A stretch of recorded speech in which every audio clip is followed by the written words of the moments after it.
Get market-moving trading ideas and make money on a daily basis with Trading Calls.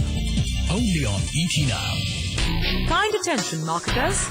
This week, make a date with Brand Equity to find out the 5 most common mistakes you make on social media.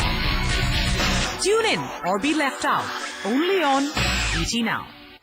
In association with BP in India, there is technology in this partnership. In association with Hyundai Grand i10, the grand new lingo. Club Mahindra, make every moment magical. At 8 p.m., the talk is all about the markets. The hits and the misses. The ups and the downs. What news is moving the stock? And what's shaping trade. Stay one step ahead of the market. Get street smart on Market Up. Only on ET Now.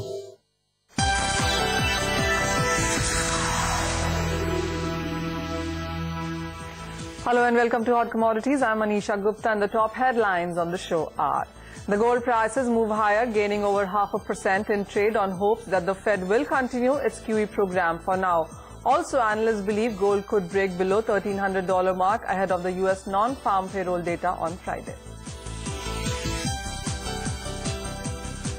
The Brent futures rise towards $106 a barrel after investors in Asia latched on to a fall in U.S. oil product inventories, which revived hopes of an improvement in U.S. demand and helped crude recover from a steep fall overnight.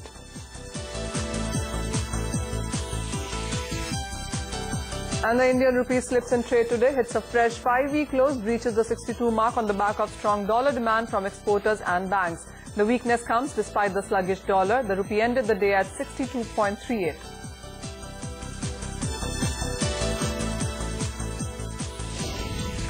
And in a move aimed to reduce gold imports and help curb the current account deficit significantly, the government is looking to open gold mining avenues in India. The government is likely to adopt PPP model and revenue sharing model for mining gold, and abandoned gold mines in Kolar and Hatti could now be opened up. That's, of course, an exclusive information coming in from ET Now.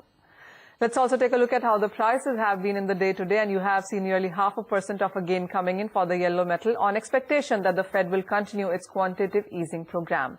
Investors are also eyeing the U.S. monthly jobless data due on Friday, and ahead of that, you have seen a good 0.5% rebound coming in for the commodity. Jim Rogers, author of Street Smarts, Adventures on the Road and in the Markets from Singapore, now joins us with his sense on all of those commodities. Jim, hi, welcome to the show. What's your sense now coming in for gold, which is heading for its first annual decline in 13 years? Is it a good time to buy or stay away? I suspect that the consolidation, the correction in the gold market is going to be somewhat of an anomaly as well, because since the rise, the 12-year rise was.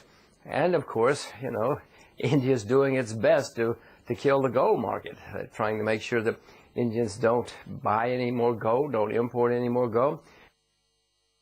Jim, also China and the European Union issues seem to be bottoming. Is it time for a rebound in base metals because of that?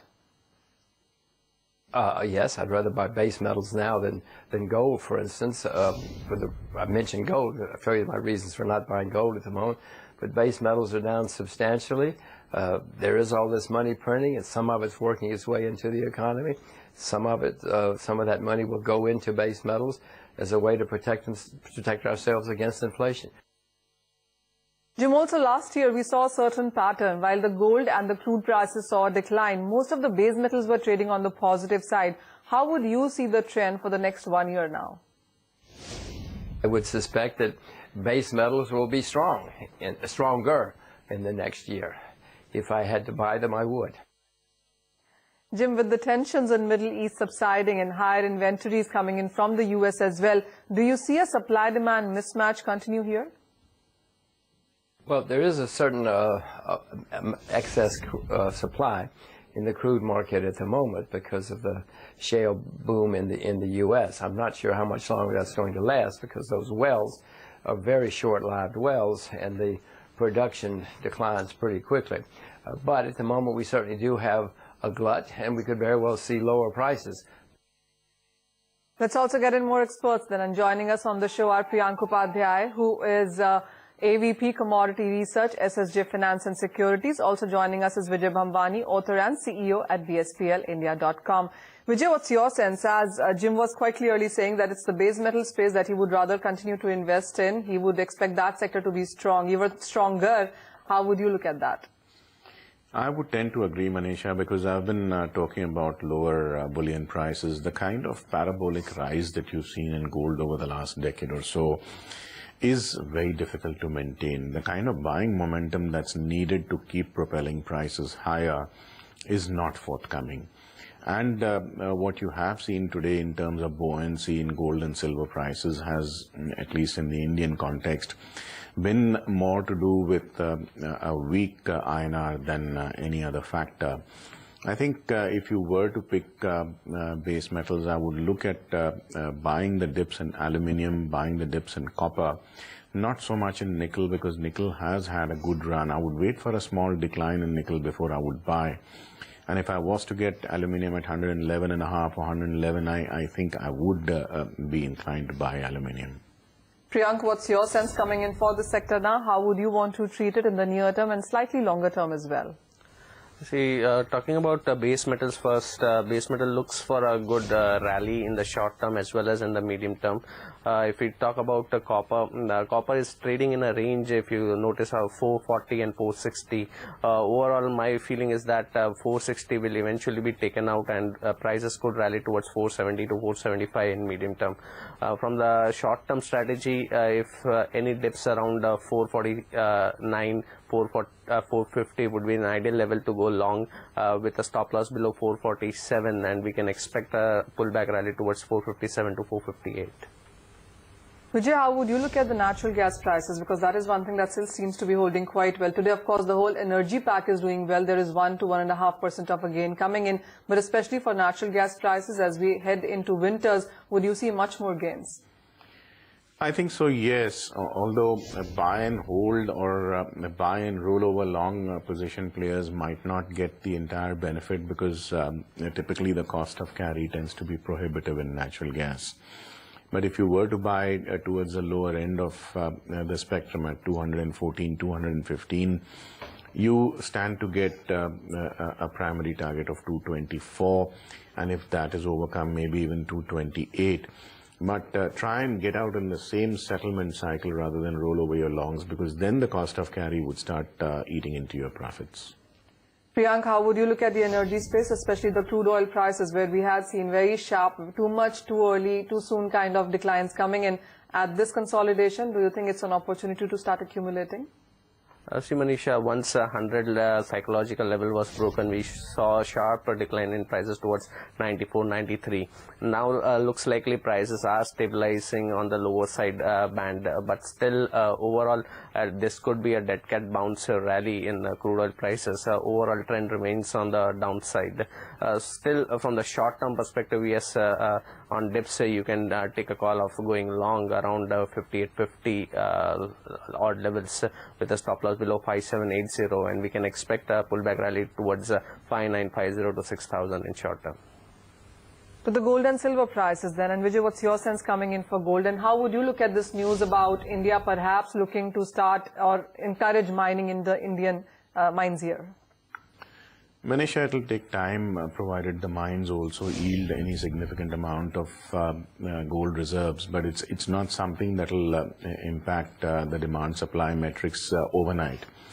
Sentiments, of course, will turn negative for gold after this announcement, although I think it will take a while before gold prices were to react significantly to any kind of supply coming in from either the Kolar or the Hatti mines. But I remain negative on gold, and as I have been talking about the 26,500 odd levels, I think the possibility of going down is higher than the possibility of gold going up from here. In relative comparative terms, I'm more bullish on silver, though I would want another 1,500 to 2,000 rupee decline before I start to deploy money in the physical delivery segment.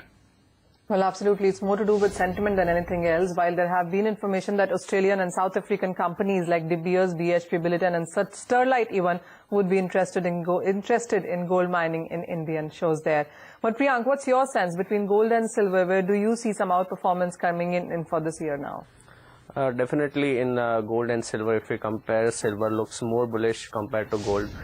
We have to see that silver has the potential characteristics of a base metal complex. Since base metal complex looks positive, silver will have a support coming in on the lower levels. If we talk about the short-term intraday perspective, this rally, what we have seen today towards 49,000, this could extend in the evening session towards 49,300 to 49,500. But overall, still silver compared to gold looks like a buy on dips strategy.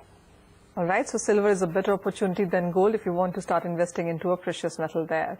Priyank, with that, we'll let you go. Thank you so much for joining us with your strategies. With that, let's go for a break. When we come back, we'll talk about the agro commodities and the trading strategies therein.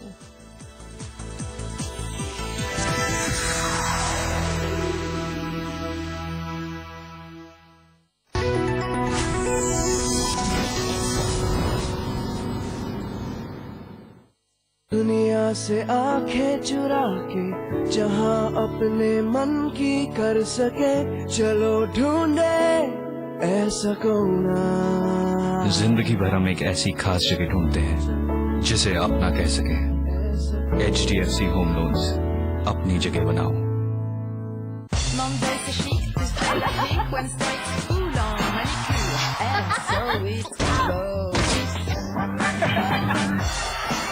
Dramedy Now, a TV channel that'll make you love, laugh, live. You're the first name on the list. You have earned your wings. You've acquired most acquired tastes. Those who matter know you. You're ready for Linen Club. Here the finest fibers are sourced from France and Belgium and crafted with the finesse of a diamond. Presenting Linen Club, exclusive makers of world's finest linen fabric.